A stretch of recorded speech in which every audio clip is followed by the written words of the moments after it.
proyecto, cómo presentarse a convocatorias, pero se ha explorado mucho cómo hacer sostenible estos proyectos a lo largo del tiempo, ¿no? Muy bien. Entonces las personas que están a cargo de este laboratorio son personas con mucha experiencia, tanto en la creación como en la gestión. Entonces creo que algo que que tienen ya las personas que se han inscrito a este diplomado es tener una formación directa con personas que han acumulado mucha experiencia en el trabajo cultural, en el trabajo comunitario y en el trabajo también empresarial, ¿no? En la empresa cultural, que es muy importante. Y por eso estos laboratorios y las clases del diplomado no son solo clases magistrales, teóricas, sino que se busca que sean teórico-prácticas. De ahí la idea del laboratorio, ¿no? Uno dice diplomado, Sí. el diplomado puede ser como teórico, magistral, pero la idea del laboratorio es llevarlo a la Es como, práctica. como un taller. Sí, está Un taller. acompañado de talleres Ok. y visitas a experiencias exitosas en el campo cultural. Hoy precisamente se está haciendo una visita al Teatro Petra. Y Ujú. quien hace la visita al Teatro Petra es una de las formadoras de este diplomado, que es Clarisa Ruiz, Muy bien. ¿no? Entonces nada más uno dice Clarisa Ruiz, pues ya uno indica Sí. el acumulado que tiene Clarisa en el campo cultural, e ir a hacer un laboratorio de 3 horas con Fabio Rubiano en el Teatro Petra. Entonces, Perfecto. digamos que es ese encuentro el que empieza a ser muy valioso, ¿no? Que lo teórico esté relacionado con poder Mm. documentar experiencias, poder visitar a los protagonistas de esas experiencias y tal vez intentar, si no replicar esos modelos, tener en cuenta esos modelos para los propios emprendimientos y los propios proyectos culturales. Muy bien. Este, Me parece, perdón, mi estimado Elki, me parece bastante interesante el tema de la sostenibilidad de esos procesos y proyectos culturales que existen en nuestras localidades, porque pues a veces nacen unas iniciativas muy bonitas, muy interesantes, pero mueren porque obviamente no tienen ese desarrollo empresarial Ujú. que se le debe dar obviamente a estos proyectos culturales. Procesos culturales, digamos, una biblioteca, quieren tener una biblioteca del barrio y se hace la convocatoria, la gente empieza a donar sus libros y tiene una cantidad de libros, los consiguen el lugar donde tener los libros, pero Luis, ¿después qué? ¿Cómo hacemos para sostener, para que la gente lea, para que la gente vaya a la biblioteca, diferentes iniciativas que deben de hacerse? Y a veces pues los proyectos nacen con una efervescencia impresionante, pero caen porque no hay esa sostenibilidad. ¿Cómo hacer precisamente para que esos proyectos culturales de nuestras localidades sean autosostenibles y que puedan ser inclusive generadores de trabajo también, de empleo? Porque pues muchas personas pueden vivir de eso si se organizan de una manera empresarial. Sí, una cuestión, digamos, en el ámbito de la creación de los creadores es que se ha enfocado mucho en el aspecto del artista, en el aspecto de la creación. La creación puede ser el dramaturgo, puede ser el poeta, puede ser el bailarín, ¿no? Entonces Sí. ha estado muy concentrado en esa idea del creador, pero se piensa muy poco todavía en nuestro contexto en toda la intermediación que hay para llegar a los públicos, a los lectores, a los usuarios, ¿no? Ahí hay un gran vacío y también entonces es tener conciencia de que los creadores deben tener conocimiento de toda la cadena que está, por ejemplo, en un emprendimiento creativo o en Ahorita, una industria cultural. Máster.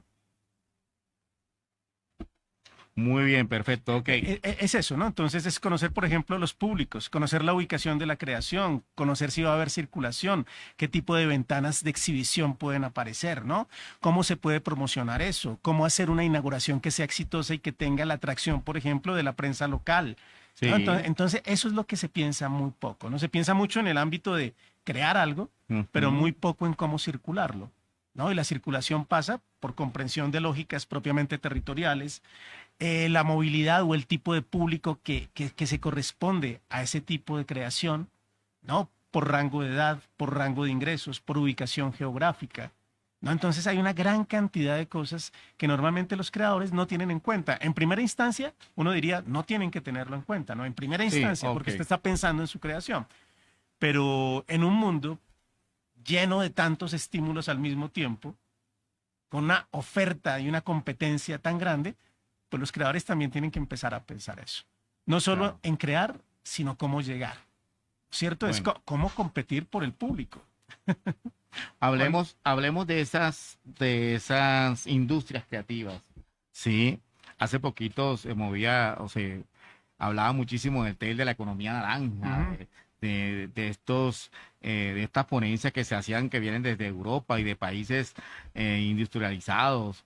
Hablamos acerca de Noruega y Dinamarca y cómo estas industrias creativas se convierten en casos de éxitos donde son fuentes de ingresos y donde inclusive países viven obviamente de, de su producto per cápita y su ingreso grande es precisamente esas industrias creativas.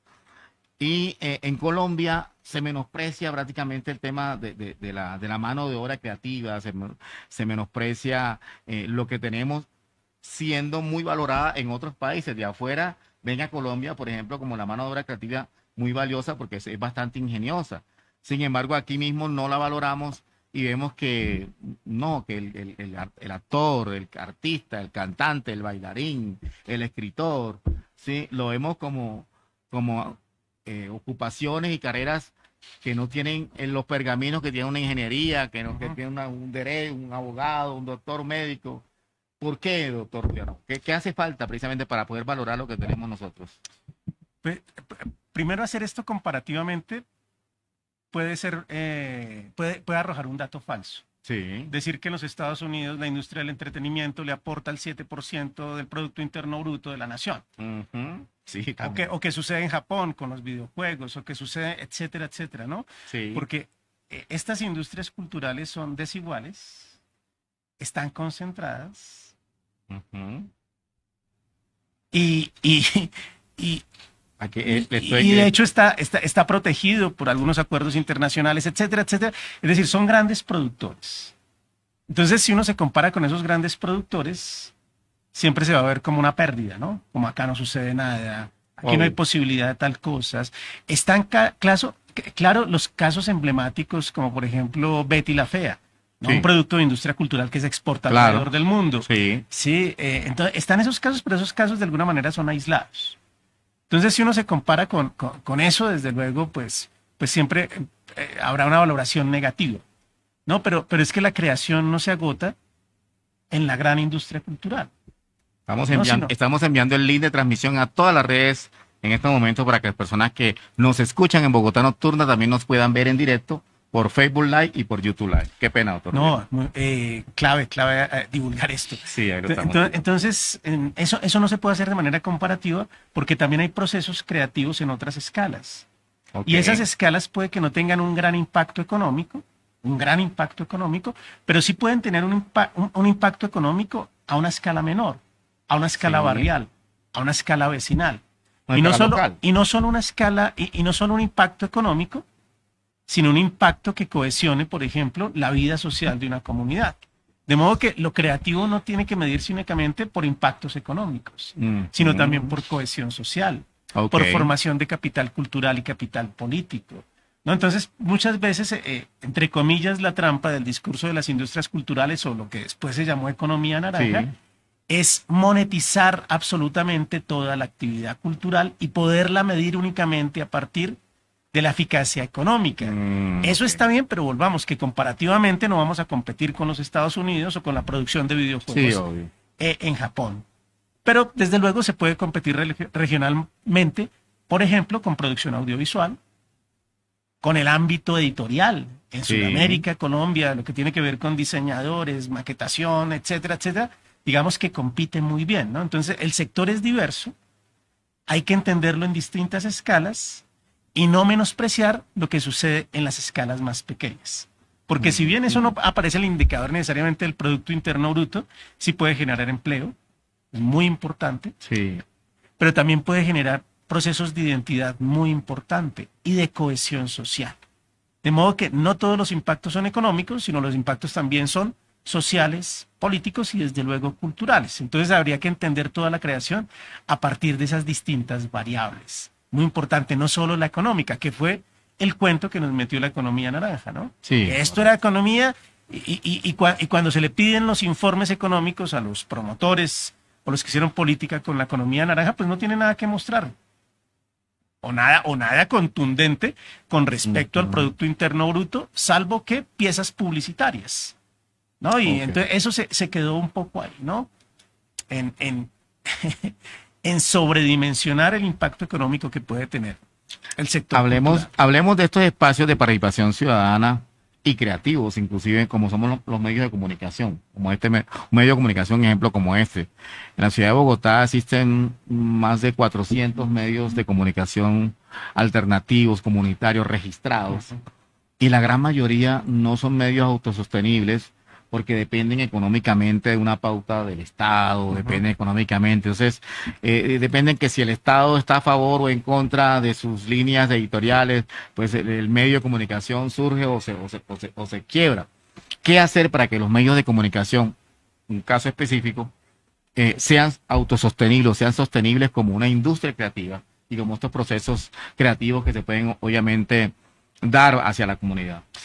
Este es un sector que yo no conozco, pero por ejemplo, ahora que estamos acá en una radio comunitaria, uno sabe que por acá circulan contenidos Sí, que no van a circular en los medios obvio, que dominan la atención de la mayoría. claro. Eso eran los valores que yo estaba señalando hace un Sí, sí. momento, ¿no? ¿Cómo se mide entonces el impacto de esta emisora? ¿Cómo lo mide usted? Es Pues, decir, nosotros estamos en este proyecto y seguimos trabajando en este proyecto que tiene 11 Sí. años. 11 años, eso quiere decir que ya se ha ha sido Sí, sostenido a lo largo de 11 años, claro. una emisora comunitaria. Ujú. Pero entonces, ¿qué es lo que lo lleva a usted a mantener la emisora en pie? ¿Qué valores, Básicamente, qué visión? creamos precisamente ese factor diferencial de poder llegar a esos espacios, como tú lo decías, donde los medios masivos no llegan o no les interesa llegar, digamos, pero nosotros sí llegamos a ese nicho pequeño, sí, y en ese nicho, por ejemplo, para la panadería de la esquina, no es noticia para un periódico grande como El Tiempo, El Espectador, XX, que sacaron una noticia de la panadería de la esquina. Pero para la comunidad del área, para el barrio que está allá, sí es noticia sabiendo que la panadería de la esquina, los señores tienen inclusión y que tienen trabajadores con situación de discapacidad trabajando allí, que la señora la que hace el pan es una señora que tiene 80 años y que tiene una receta haciendo el pan. Entonces, esa noticia nosotros se la dimos, por ejemplo, al barrio, Mm. y todo el barrio fue a la panadería y comenzó a comprar el pan porque era un pan, se sintieron un pan de ellos, Ajá. hecho precisamente de ellos. Y la panadería pues pautó con nosotros porque se les aumentaron sus ventas. Y eso obviamente se volvió un factor económico y el medio se volvió obviamente más sostenible. Pero para un medio masivo pues no es noticia que una señora de 80 Bueno, años tenga una receta. pero ahí está entonces la labor social que cumplen entonces este otro tipo de canales, Sí. que no son los dominantes, los masivos, etcétera, etcétera, ¿no? Y vuelve uno al asunto de la economía naranja, ¿no? Sí. Que solo entonces se interesaba por lo que supuestamente iba a tener gran impacto. Claro.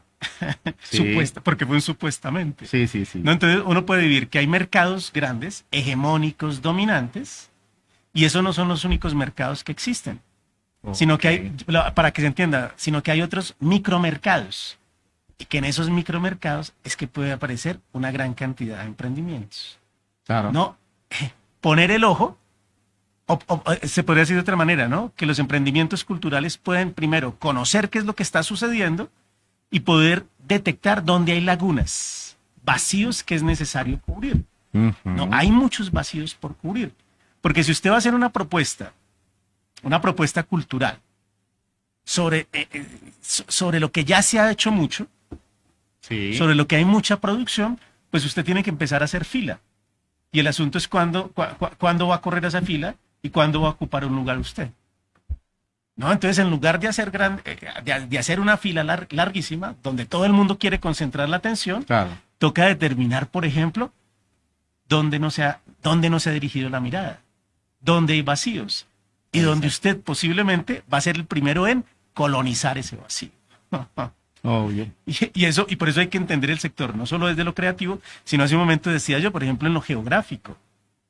Sí. En lo geográfico, pues esta ciudad tiene 9 millones de habitantes, Yo creo que 10 ya. o 10 ya. Con la población flotante inmigrante, yo creo que ya llegamos a los 10. Imagínense, 10 millones, pues hay 10 millones que desde luego son diversos, con distintas características, que posiblemente no están en sintonía con los medios masivos que producen Sí. unos tipos de contenido que pretenden capturar a todo el mundo, pero no capturan a todo el mundo. ¿No? Obvio. Ese ejemplo me encantó, el de la panadería. Sí. Eso era determinar como un vacío. Sí, correcto, O, porque o- pues o en la radio comunitaria es muy bonito cuando se hace cubrimiento deportivo con narradores ujú, para el torneo del barrio tal, sí, donde no va a correcto. llegar ninguna, ni City TV va a Sí, llegar. sí, sí. Entonces allá se llega con micrófono, se llega con, de hecho, con personas que se han formado en el periodismo deportivo que saben narrar partidos Correcto. profesionalmente, Se ha pero van hecho. al barrio. Lo hemos hecho Ahí está, lo hemos hecho en el torneo de Olaya. ahí está. Ahorita en esta época de diciembre, decembrina, siempre se hace para la Copa de fin de año. Y el de Lolaya es uno pues, que tiene Sí, tradición. y ya tiene tradición. Pero en esos torneos de barrio De donde barrio. se lleva consola, O de banquita. de banquita se lleva consola, se lleva micrófono, Sí, se sí, lleva sí. un locutor y está haciendo cubrimiento de algo que a nadie más le interesa fuera de esa comunidad. Fuera de esa comunidad. Pero cuando se cubre esa comunidad, ¿cómo se siente? Se siente reconocida, Así se es. siente valorada y entonces esto tiene un valor social muy importante.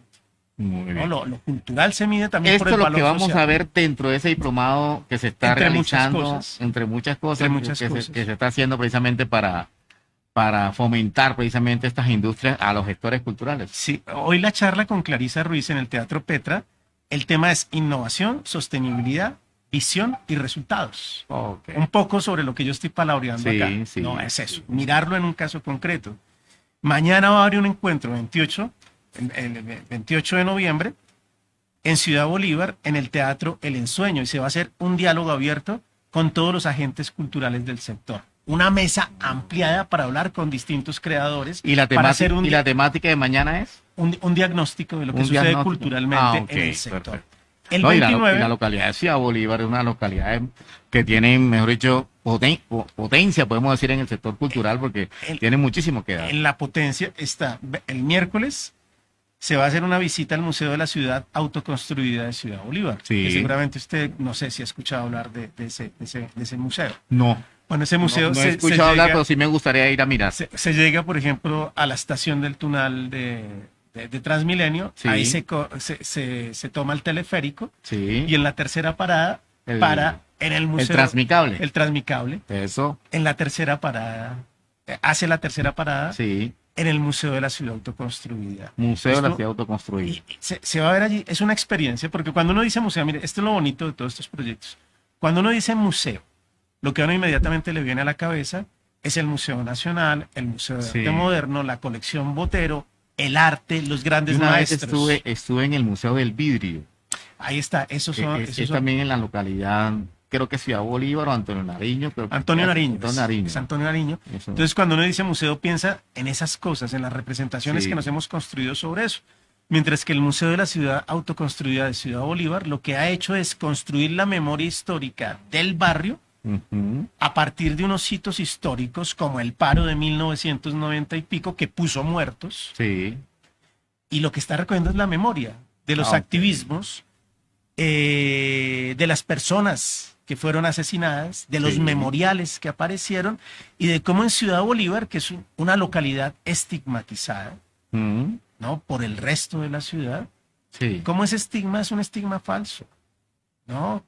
Que allá suceden cosas con mucho valor, desde el punto de vista social, desde el punto de vista cultural, que las personas se activan sin necesidad de buscar muchas veces dinero de la alcaldía, del Estado, sino que es la propia comunidad Claro. que tiene tal fortaleza y tal potencia que crea un proyecto y lo lleva adelante. Y lo lleva Creo- adelante a partir de la pura Creo que el solidaridad. conferencista ese japonés hace mucho énfasis en el tema de Ciudad Bolívar porque él vivió, vivió en Ciudad Bolívar. Ciudad Bolívar y hacía mucho énfasis de las fortalezas tan grandes que obviamente que tiene la localidad y de los tejidos sociales que se forman allí, porque la gente sale adelante y no espera que sea el Estado el que solucione sus necesidades, sino que ellos organizan y buscan las necesidades. esa es la historia. Si tenemos un problema de un hueco en una calle, hay otras localidades donde que hasta que el alcalde o el concejal no le llenan el hueco, pues viven quejándose 20 años.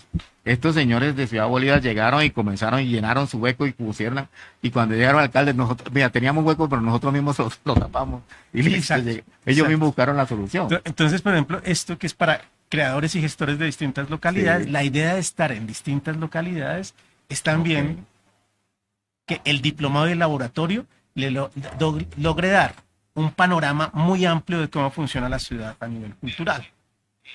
Muy bien, vamos a saludar a las personas que están conectadas en la transmisión.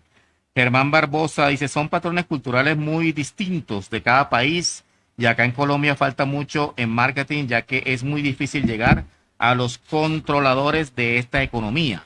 Bueno, hablando precisamente del tema de la economía naranja y esos patrones culturales muy distintos que hay en cada país, que no es lo mismo decía, como decía Estados Unidos que acá en Colombia. ¿Quién más está por aquí conectado en la transmisión?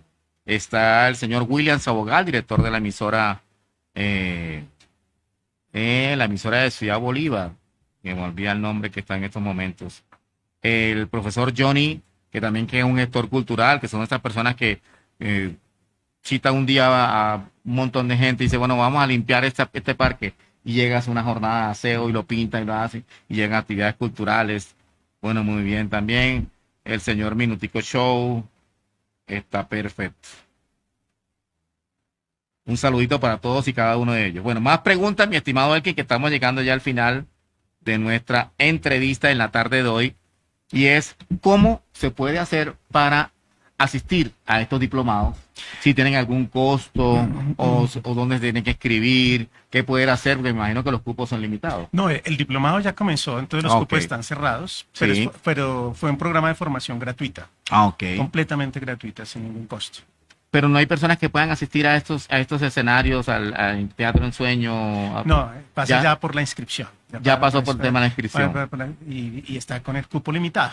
Muy Entonces, bien. pero se hizo una convocatoria abierta, bastante amplia. Y dónde pueden tener información que se pueda divulgar? Por si de pronto no pudieron estar allí, pero pronto esa información que se puedan hacer esas memorias, para que la gente pueda tener información de bueno, hay una cosa, y es que esto está organizado por la Secretaría de Cultura. De Sí. modo que las memorias van a estar con la Secretaría de Cultura. Yo edité una cartilla con 8 artículos que en formato digital, que va a salir para los estudiantes que se inscribieron estos días, pero no solo para ellos, sino esa es una publicación que puede tener divulgación general. Está Sí. por revisión esta semana, pero ese es un producto importante. Es una cartilla con 8 artículos. Un artículo teórico que da inicio al documento, Sí. que habla de la gestión cultural desde el punto de vista ético, estético y político. Después viene un artículo que habla de la potencia barrial para el sector cultural y cómo pensar el barrio en el contexto de las localidades. Me gusta eso de potencia barrial. Sí, eso. Así lo trabaja Santiago Trujillo. Después viene un texto en torno a la danza en la ciudad, Ok. ¿no? La danza contemporánea, particularmente pensando en la Sí. danza contemporánea que requiere un público muy formado, pero cómo la danza contemporánea en Bogotá ha logrado circular. No Sí. se ha creado un público. Después viene un artículo sobre ediciones independientes titulado El papel lo aguanta todo. Ok. ¿No? Entonces, cuando se piensa en edición, de pronto la gente piensa... del medio comunitario.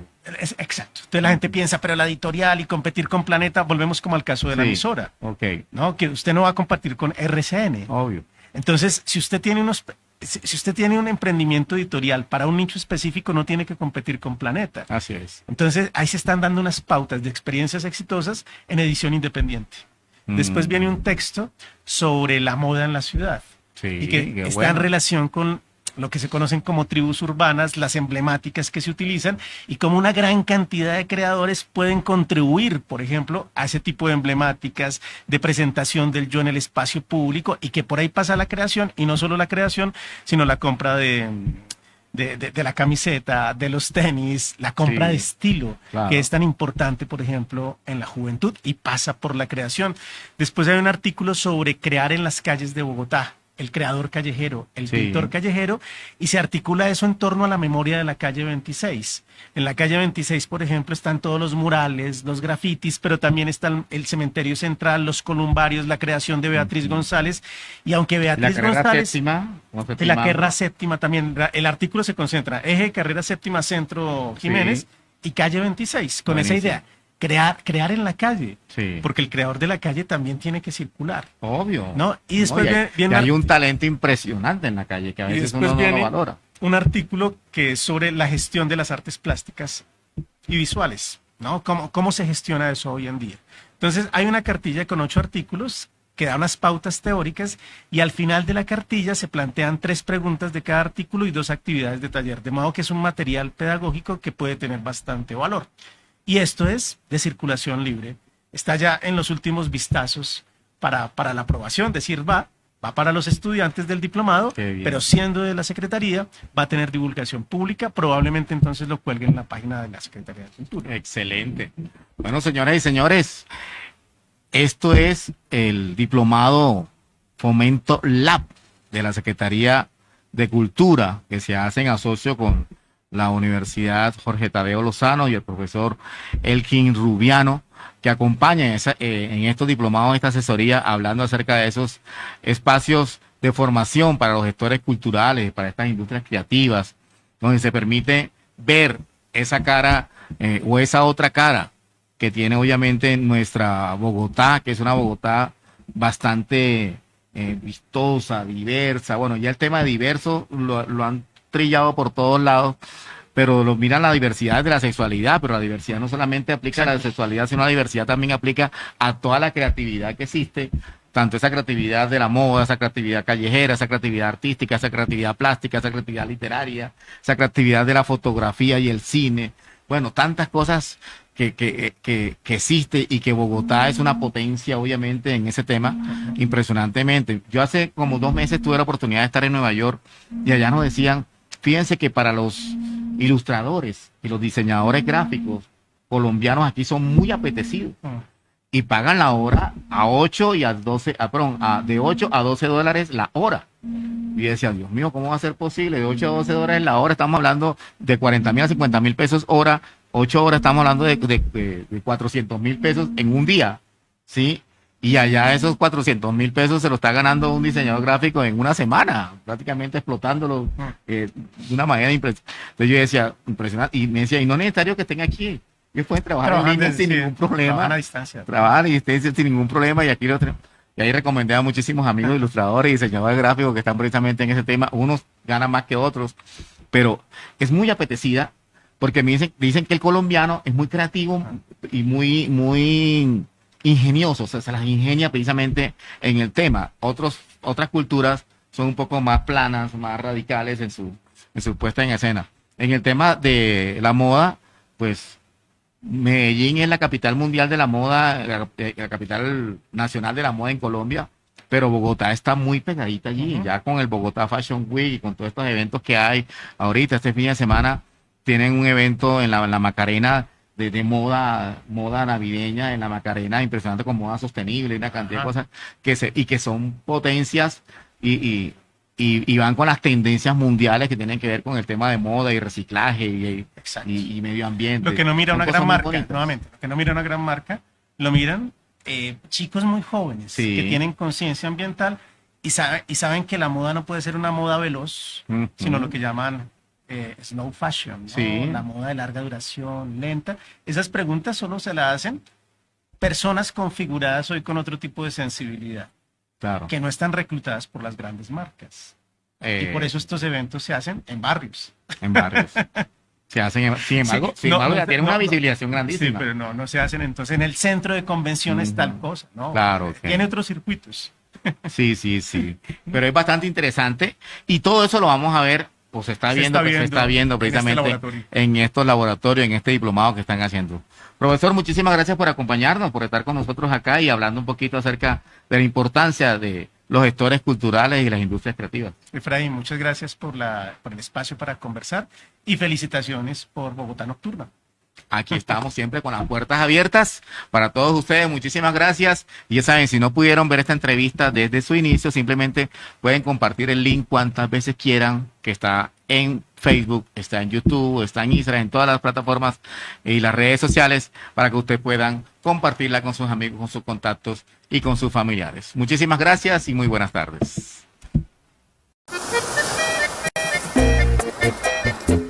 Verso bien sutil y dirigido, delicado y sensitivo, quisiera componer yo. Nuestras canciones hacen parte de la memoria de un pueblo. Y yo me alejo de tu amor. Valora el trabajo de nuestros autores y compositores. Psycho.